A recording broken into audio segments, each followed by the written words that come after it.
आखिर क्यों लोग ऐसा बोलते हैं कि गाड़ी का पावर ड्रॉप होता है? आखिर क्यों लोग बोलते हैं अप्रीलिया में बहुत सारे इश्यूज़ हैं?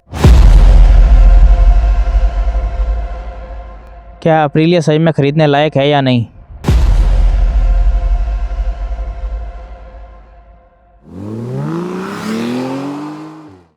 हर हर Mahadev. Welcome back to our YouTube channel 4 and miles. और ये वीडियो खासकर उन लोगों के बारे में होने वाला है जो गाड़ी ख़रीदने के लिए सोच रहे हैं। मेन कंसर्न उनका ये है, it is really worth it two by अप्रीलिया RS 457। बहुत सारे लोगों की DM भी आए और बहुत सारे लोगों ने डायरेक्ट भी पूछा, तो हमने सोचा कि सब लोग पूछ रहे हैं तो इससे अच्छा कि एक प्रॉपर वीडियो बना देते हैं ताकि उन सभी के सवालों का जवाब हम दे सकें। तो चलिए आज डिस्कस करेंगे उन्हीं इश्यूज़ के बारे में और जानते हैं कि क्या सही में ये सोशल मीडिया पे जो भी वीडियोस हैं वो कितने सही हैं कितने गलत हैं। मुझसे काफ़ी लोगों ने पूछा है कि गाड़ी ख़रीदनी चाहिए या नहीं ख़रीदनी चाहिए, तो आज हम उन्हीं सवालों का आपका जवाब देने की कोशिश करेंगे। तो चलिए शुरू करते हैं।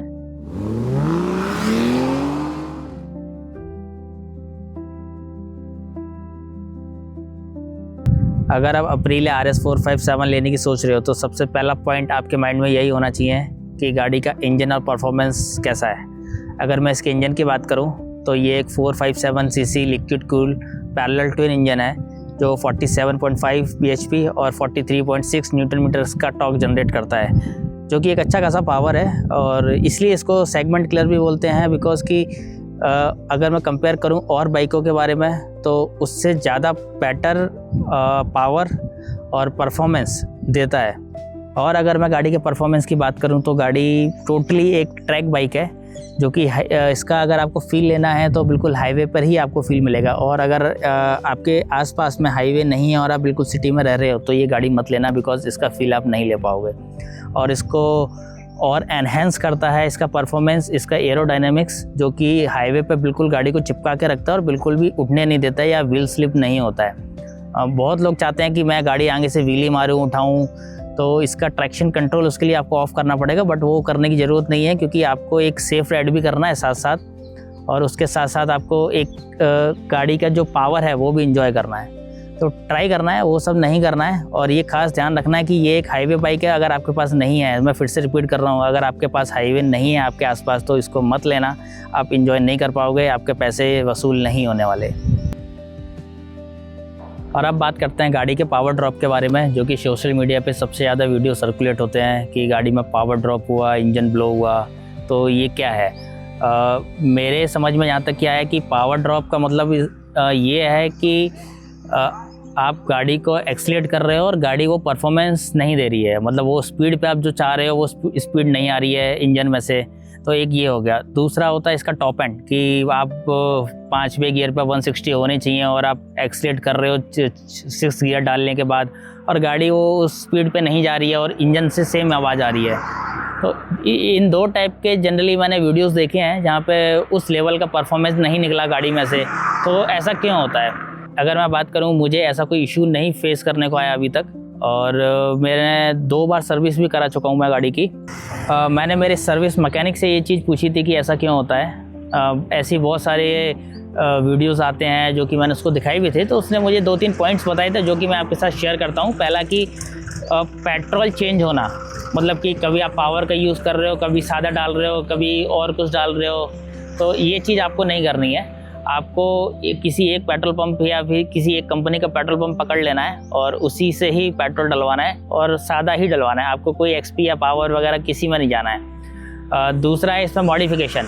अगर आप कुछ भी मॉडिफिकेशन करवा रहे हो इंजन से रिलेटेड कि परफॉर्मेंस अच्छा हो या पावर ज़्यादा मिले, तो आपको वो नहीं करना है। जो है कंपनी ने दिया है, आप उसी को एंजॉय करो। तो जैसे हम इंडिया में रहते हैं और इंडियन लोगों का ये थोड़ा कंसर्न रहता है कि हम कितनी भी महंगी गाड़ी ले लें, बाइक ले लें, कार ले लें, कुछ भी ले लें, बट उनका मेजर कंसर्न होता है इसका माइलेज। वो किसी ना किसी बहाने से पूछ ही लेते हैं कि इसका माइलेज क्या है, बेशक वो करोड़ों की गाड़ी हो या फिर नॉर्मल सुपर बाइक हो या बाइक हो। अगर मैं इसके माइलेज की बात करूँ तो अगर आप इको या स्पोर्ट मोड पर चला रहे हो तो माइलेज थोड़ा अप एंड डाउन होता है। अगर मैं स्पोर्ट मोड की बात करूँ तो ये आपको 20 से ऊपर का माइलेज नहीं देगी।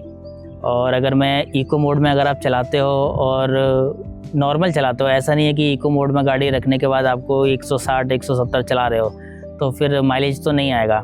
और नॉर्मल अगर आप 90-100 चलाते हो इको मोड में तो आपको 25 तक का माइलेज दे देगी ये। तो ये है उसका गाड़ी का माइलेज। तो आप ये ज़रूर ध्यान में रखना है इसको माइलेज गाड़ी लेने से पहले कि आपका पर्पस सॉल्व हो रहा है या नहीं हो रहा। तो ऐसा कुछ है इसका माइलेज। और अब बात करें इसके ब्रेक्स के बारे में, तो इसका फ्रंट ब्रेक की बात करें तो 320 mm और 4 पिस्टन कैलिपर आता है। और रियर ब्रेक के बारे में बात करें तो 220 mm और 2 पिस्टन कैलिपर आता है। अब मैटर करता है कि क्या ये ब्रेक्स इनफ हैं गाड़ी को रोकने के लिए, इमरजेंसी ब्रेक अगर लगाना हो तो आंसर है नो। बिकॉज़ अगर आप 160-170 की स्पीड में हैं और आपको अगर सडन ब्रेकिंग करनी पड़ी तो आई डोंट थिंक सो कि ये गाड़ी रुकती है, नहीं रुकती है। इसलिए गाड़ी इंडियन रोड्स पे स्पेशल मैं बात करूँ तो 2 ही चीज़ अच्छी होनी चाहिए, एक गाड़ी का इंजन और दूसरा गाड़ी का ब्रेक्स। और अगर आप 5 लाख रुपए खर्च करते हो तो अगर मैं मेरी बात करूँ तो मैं माइंड नहीं करूँगा अगर आप मुझसे 20 या 30 हज़ार रुपये एक्स्ट्रा लेके और फ्रंट डुअल डिस्क दोगे तो आई डोंट माइंड, क्योंकि ये गाड़ी को रोकने में बहुत अच्छा है।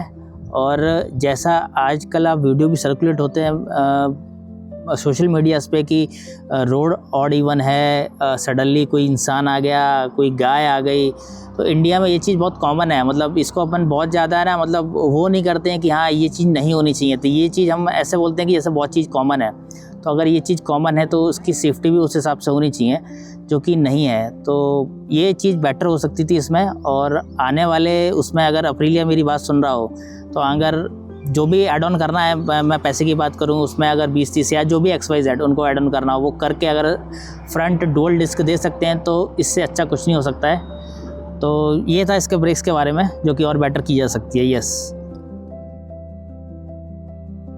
अब बात करें गाड़ी के राइडिंग कंफर्ट के बारे में, तो अगर आप हाईवेज़ पे चलाने के लिए सोच रहे हो तो यस ले सकते हो गाड़ी। कंफर्ट जोन इसका उतना अच्छा नहीं है, बट ऑब्वियस है स्पोर्ट्स बाइक है और उसमें भी ये ट्रैक बाइक है। मैं अगर इसका एक कावासाकी 500 आती है उसकी बात करूं तो वो राइडिंग प्लस टूरर आती है, तो उसका जो सेटिंग पोस्चर है इससे बेटर है। और अगर मैं इसकी बात करूं स्पेशली तो या इसका इतना अच्छा नहीं है। अगर आप बहुत लंबा जाने की सोच रहे हो तो आपको डेफिनेटली पेन होगा ही होगा। तो आपको ये ध्यान में रखना है कि अगर आपको कोई पुरानी बैक इंजरी है और वो सही नहीं हुई है तो गलती से भी इसको मत लेना, ये बिल्कुल भी कंफर्टेबल नहीं है गाड़ी फिर उसके हिसाब से। और अगर आप बहुत लंबी राइड करने का सोच रहे हो तो सोच लेना, बिकॉज़ देखो मैंने की है, आपने मेरा वीडियोस भी पढ़ा हुआ है, मैंने 3000 किलोमीटर के आसपास की एक राइड की थी, तो मुझे पता है पेन क्या होता है, और पेन होता है, अच्छा खासा पेन होता है। बट अगर आपको कोई पुराना इशू है ऐसा हेल्थ को लेकर, आपकी बैक को लेकर, तो बिल्कुल ही मत लेना। और अगर मैं सिटी में बात करूं तो सिटी में बिल्कुल भी कंफर्टेबल नहीं होती है। आपका जो पाम है पूरा का पूरा प्रेशर यहाँ पर आता है, कंटिन्यूसली आएगा और वो वहाँ से फिर धीरे धीरे सर्कुलेट होते हुए पूरी बॉडी में आएगा। अगर आप बाइक सिटी में और ट्रैफिक में चला रहे हो गाड़ी तो बिल्कुल भी सिटी के लायक बिल्कुल भी गाड़ी नहीं है। अगर आप ऐसा कहीं जगह रह रहे हो यहाँ पे आप सिटी ही है और हाईवेज़ काफ़ी दूर हैं और आप सिटी में ही चला सकते हो तो गाड़ी मत लेना, ये उसके लिए नहीं है, बिल्कुल भी कंफर्टेबल गाड़ी नहीं है। अब बात करें गाड़ी की सर्विस के बारे में, सर्विस एंड सर्विस कॉस्ट के बारे में। तो फर्स्ट सर्विस गाड़ी की आप परचेस करते हो उसके विद इन 1 मंथ और 1000 किलोमीटर जो भी पहले आता है। अगर आप एक दिन में गाड़ी 1000 किलोमीटर चला लेते हो तो आपको वेरी नेक्स्ट डे सर्विस आपको करवाना पड़ेगा। और सेकंड सर्विस 6 महीने बाद और फिर 6000 किलोमीटर पे, और थर्ड सर्विस उसके 6 महीने बाद और 12000 किलोमीटर। तो टोटल आपका सर्विस इस तरीके का रहेगा और इसमें 3 सर्विस फ्री आती हैं। और अगर मैं सर्विस कॉस्ट के बारे में बात करूं तो फ्री होने के बाद भी आपको ये करीबन 3000 से 3500 के आसपास की ये तीनों सर्विस पड़ेंगी। और उसके बाद भी जैसे कि मेरा सेकंड सर्विस में मेरा रियर ब्रेक पैड ख़त्म हो गया था तो वहाँ पर वो चेंज करवाया था मैंने। तो जो भी और भी कुछ गाड़ी में इश्यूज़ होंगे या फिर ऐसा कुछ होगा जहाँ पे चेंज करवाने को आएगा, जैसे ब्रेक पैड हो गए, तो वो उसका जो कॉस्ट होगा वो एडिशनल होगा। तो ये सारा इसमें सर्विस का आ गया। और सर्विस करने के लिए आपको थोड़ा सा ये ध्यान रखना पड़ेगा कि सर्विस आपके नियर बाय एरिया में है या नहीं है। बिकॉज जब मैंने गाड़ी ली थी तब मैंने बड़ौदा से गाड़ी ली थी और उस टाइम पे अहमदाबाद में सर्विस स्टेशन नहीं था। तो अगर मुझे फर्स्ट सर्विस करवानी पड़ती तो मुझे बड़ौदा जाना पड़ता, जो कि अहमदाबाद से लगभग 120 किलोमीटर दूर होता है। पर लकीली मुझे वो यहाँ पर फिर ओपन हो गया था अहमदाबाद में ही, तो यहाँ से अगर मैं बोलूँ तो 10-12 किलोमीटर ही दूर है मेरे घर से, तो मुझे बहुत ईजी रहा। और मैंने काफ़ी सारे ऐसे लोग भी देखे हैं अहमदाबाद में जो कि 120 किलोमीटर 130 किलोमीटर दूर से गाड़ी की सर्विस करवाने आते हैं। तो ये खाली आपको ध्यान रखना है कि आप कितने दूर आपका सर्विस स्टेशन है, क्योंकि अगर जितना हो सकता है अगर उतना पास होगा तो आपके लिए अच्छा है कि अगर कोई गाड़ी में इश्यू होता है तो वो आपके लिए बेटर है कि आप तुरंत जाकर वहाँ पर सर्विस वाले को बता सकते हैं, या कोई कंसर्न होगा तो वो आपका रिजॉल्व हो सकता है। तो ये एक ध्यान रखने वाली चीज़ है, तो वो थोड़ा ध्यान रखना आप लोग अगर आप गाड़ी ले रहे हो कि सर्विस स्टेशन वहाँ से कितनी दूर है, आप यहाँ से ले रहे हो। तो अगर वो पास में है तो इससे अच्छा कुछ नहीं हो सकता। अब बात करते हैं गाड़ी के कॉस्टिंग के बारे में। ये इसका प्राइस वेरी करता है स्टेट टू स्टेट। अगर मैं गुजरात की बात करूं तो ये मुझे अराउंड 5 लाख के आसपास की पड़ी है गाड़ी, और अगर आप किसी अदर स्टेट से हैं तो वहाँ पे हो सकता है प्लस भी जाएगा और हो सकता है माइनस भी जाएगा, कम भी होगा।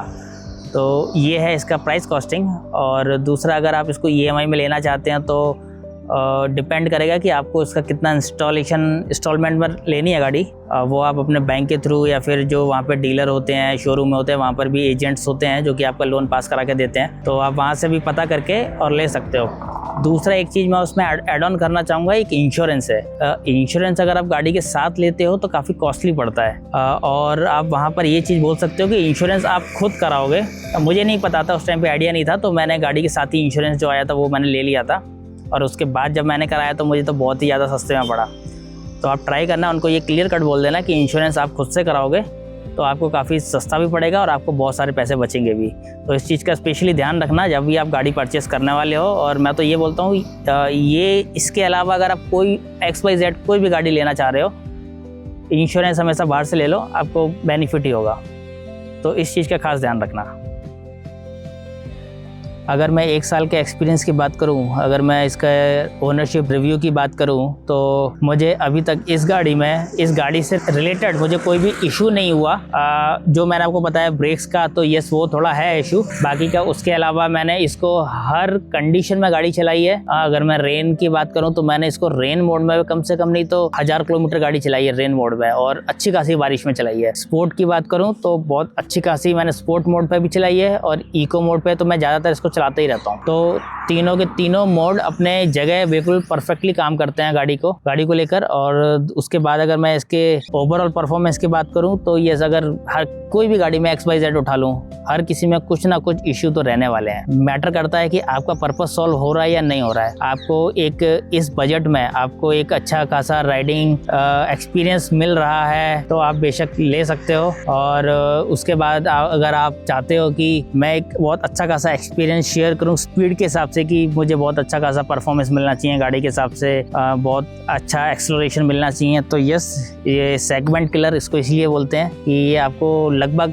आपके जो अच्छा खासा पर्पस है, जो कि बहुत महंगी बाइक है, पर मैं सुपर बाइक की बात करूं तो स्टार्टिंग के लिए आपका बहुत अच्छा खासा पर्पस सॉल्व कर देती है। तो मैं चाहूँगा कि अगर आप लेना चाहते हो तो पहले ये वीडियो एक बार पूरा देख लेना, तो आपको ये पता चल जाएगा कि आपको ये लेनी चाहिए या नहीं लेनी चाहिए। क्योंकि मेन पर्पस इसमें यही है कि आपका पर्पस सॉल्व हो रहा है या नहीं हो रहा है। मुझे मेरे हिसाब से तो लगा कि मेरा पर्पस सॉल्व हो गया है, आपका हो रहा है या नहीं हो रहा है ये डिपेंड करेगा। बाकी की ये सारे के सारे पॉइंट्स एक बार ध्यान में रखना इस गाड़ी को लेने से पहले, तो आपको बहुत अच्छा खासा आइडिया मिल जाएगा कि आपको लेनी चाहिए या नहीं लेनी चाहिए। और अगर मुझसे कुछ छूट गया है किसी पॉइंट को लेकर तो आप मुझे DM भी कर सकते हैं, तो मैं ट्राई करूंगा कि उस क्वेश्चन का भी मैं आपको आंसर दे सकूं। तो मिलते हैं अपन नेक्स्ट ब्लॉग में। थैंक यू एंड हर हर महादेव।